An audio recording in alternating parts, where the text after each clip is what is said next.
কলকাতাৰ আৰজিকৰ চিকিৎসা মহাবিদ্যালয় হাস্পতালত চিকিৎসকৰ নৃশংস হত্যাকাণ্ডৰ ঘটনাই এতিয়া সমগ্ৰ দেশ জোকাৰি আছে।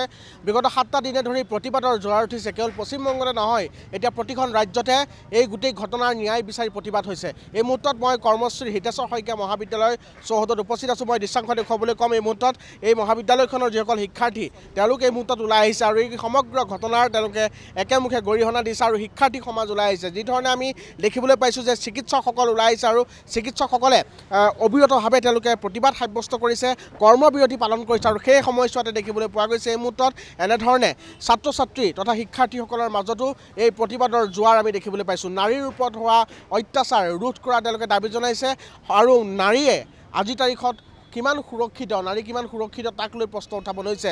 যিহেতু এগৰাকী চিকিৎসকক, মহিলা চিকিৎসকক নৃশংসভাৱে প্ৰথমে ধৰ্ষণ তাৰপিছতে হত্যা কৰা হ'ল আৰু এই গোটেই ঘটনাৰ ইতিমধ্যে ন্যায় বিচাৰি সমগ্ৰ দেশজুৰি প্ৰতিবাদ আৰম্ভ হৈছে। আমি দৃশ্য দেখুৱাইছোঁ, এয়া কৰ্মশ্ৰী হিতেশ্বৰ শইকীয়া মহাবিদ্যালয়ৰ যিসকল শিক্ষাৰ্থী তেওঁলোকৰ প্ৰতিবাদস্থলীৰ পৰা পোনপটীয়াকৈ আমি দেখুৱাবলৈ চেষ্টা কৰিছোঁ। এনেধৰণে আজি বিভিন্ন স্থানত প্ৰতিবাদ হৈছে। গতিকে আমি জানিবলৈ চেষ্টা কৰিম ইয়াৰ ছাত্ৰ একতা সভাৰ বিষয়ববীয়াসকল আছে, তেওঁলোকৰ পৰাই গোটেই বিষয়টো জানিবলৈ চেষ্টা কৰিম। দেখিবলৈ পোৱা গৈছে চিকিৎসক সমাজে ইতিমধ্যে প্ৰতিবাদ সাব্যস্ত কৰিছে।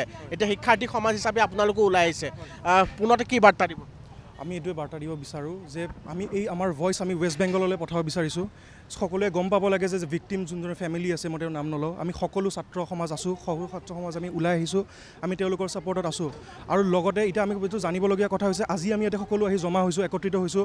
আমি ইয়াতে কোনো এৱাৰনেছ ক্ৰিয়েট কৰিব অহা নাই, আমি ইয়াতে আমাৰ ভইচ ৰেইজ কৰিব আহিছোঁ, ভইচটো উঠাব আহিছোঁ। সকলোৱে জানিব লাগে যে ইয়াতে আৰু এৱাৰনেছ ক্ৰিয়েট কৰি থকা সময় নাই। এতিয়া যিখিনি হৈ আছে বা যিখিনি এতিয়া কাণ্ড সংঘটিত হৈছে সেইখিনি যাতে আৰু ফিউচাৰলৈ কেতিয়াও নহয়, আমি সেইটো লৈ আশাবাদী। ইয়াতে আহিছোঁ, এতিয়া আমি ইয়াৰে বেড টাচৰ এটা ৱৰ্ড বহুত আমি ফেমাছ হৈ আছে বা ওলাই আছে। সেই বস্তুটো ছোৱালীবোৰে যিমান শিকি আছে তাৰে ওপৰত, ছোৱালীবোৰে এতিয়া ঘৰতো শিকাই থকা হৈছে ছোৱালীবোৰক বেড টাচ কি হয় ল'ৰাবোৰৰ পৰা শিকিব লাগে যাতে তেওঁলোকে বুজি পায় বা তেওঁলোকে সেইখিনি এৱাৰনেছ ক্ৰিয়েট হৈ আছে তেওঁলোকৰ ওপৰত।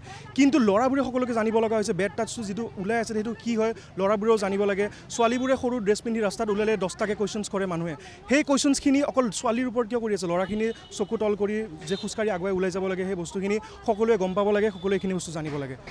নিশ্চিতভাৱে এই গোটেই বিষয়টো লৈ যথেষ্ট এতিয়া চৰ্চা হৈছে, প্ৰতিবাদ হৈছে। মই আকৌ জানিবলৈ চেষ্টা কৰিম, নাৰী হিচাপে কিমান সুৰক্ষিত অনুভৱ কৰিছে এই ঘটনাটোৰ পিছত? খুব দুখৰ বিষয়। আমি এনেকুৱা সমাজ এখনত আছোঁ য'ত এনেকুৱা জঘন্য কাণ্ড হৈ আছে, য'ত ছোৱালী নিজৰ ঘৰত সুৰক্ষিতই নাই। নিজৰ ঘৰ বুলি মই এইকাৰণে কৈছোঁ, হস্পিটেলখন তেওঁৰ নিজৰ ঘৰ। আমি ক'ম যে হস্পিটেলখন আমাৰ ঘৰ, কাৰণ আমি কিবা এটা বিপদ হৈছে আমাৰ স্বাস্থ্য, তাই ওলাই গৈছিলে আৰু দুজন মানুহক সহায় কৰিবৰ কাৰণে, তাতে তাই সুৰক্ষিত নিজক ফিল নকৰিলে। আজি আমি কৈ আছোঁ, ল'ৰা ছোৱালীক কোৱা হয়, ল'ৰাক কোৱা হয়, ছোৱালীকো কোৱা হয় যে বেড টাচ কি হয়। বেছিকৈ ছোৱালীক শিকোৱা হয় সৰুৰ পৰাই বেড টাচ কি হয়। আমি ল'ৰাক কিয় শিকাব পৰা নাই যে বেড টাচ কি হয়? ল'ৰাই কিয় জানা নাই? ল'ৰায়ো সমানে জানিব লাগে। আজি আমি এইখিনিক লৈ কিনে মাত মাতিব লাগে। এই শ্ৰদ্ধাঞ্জলি একো নহয়, আমি সামান্য এটা মাত, সামান্য অলপমান কিবা এটা কৰিবলৈ চেষ্টা কৰিছোঁ, এইখিনিৰে আমি একো কৰিব নোৱাৰোঁ। এয়াৰে মাত, অসমৰ পৰা এই মাত, আমাৰ কৰ্মশ্ৰী হিতেশ্বৰ মহাবিদ্যালয়ৰ এই প্ৰান্তৰ পৰা মই কৈছোঁ যে ইয়াৰে মাত ৱেষ্ট বেংগললৈকে যাব লাগিব। যাব লাগিবনে নাই? মই এটা কথা সুধিব বিচাৰোঁ, কেইবছৰমান পূৰ্বে ডিব্ৰুগড় চিকিৎসা মহাবিদ্যালয় হাস্পতালত এগৰাকী চিকিৎসক সৰিতা দাসনিৱাল তেখেতকো আচলতে ধৰ্ষণ কৰি হত্যা কৰা হৈছিল। এই গোটেই ঘটনাটো যিগৰাকী অভিযুক্ত আছিল তেওঁলোক কিন্তু এটা মুকলি আকাশৰ তলত, ন্যায় প্ৰকৃতাৰ্থত সেই ভুক্তভোগীয়ে নাপালে। এই ঘটনাটোত ন্যায় পাম বুলি কিমান আশাবাদী? সঁচা ক'ব গ'লে বৰ্তমান পৰিস্থিতিত আশাবাদী নহয়, কাৰণ আগতেও এনেকুৱা দেখিছোঁ যে য'ত আপুনি যেনেকৈ ক'লে মুকলি আকাশৰ তলত আছে, আজিও আমাৰ জুডিচিয়াৰীখন, আমাৰ সেই আইনখন কিয় আজি ইমানখিনি শক্তিবান কৰিব পৰা নাই যে এজন মানুহে এনেকুৱা কৰাৰ পিছতো সেই মানুহজনক আমি এটা এক্সাম্পল কিয় ছেট কৰিব পৰা নাই ছ'চাইটিত, য'ত এই বস্তুটো এটা পইণ্টতে ষ্টপ হৈ যাব পাৰে? সেইখিনিলৈকে কিয় ষ্টেপ লোৱা হোৱা নাই? মই কুৱেশ্যন কৰিছোঁ, সেই যোনসকল মানুহ, যোনসকল ৰেচপেক্টেড পিপল আমাৰ আইনখন বনাইছিলে, starting from the constitution to our judiciary, কিয় সেইখিনি ষ্টেপ ল'ব পৰা নাই? Even I have the question, me being a girl, how safe I am. নিশ্চিতভাৱে তেওঁলোকৰ মনত যথেষ্ট প্ৰশ্নৰ অৱতাৰ হৈছে।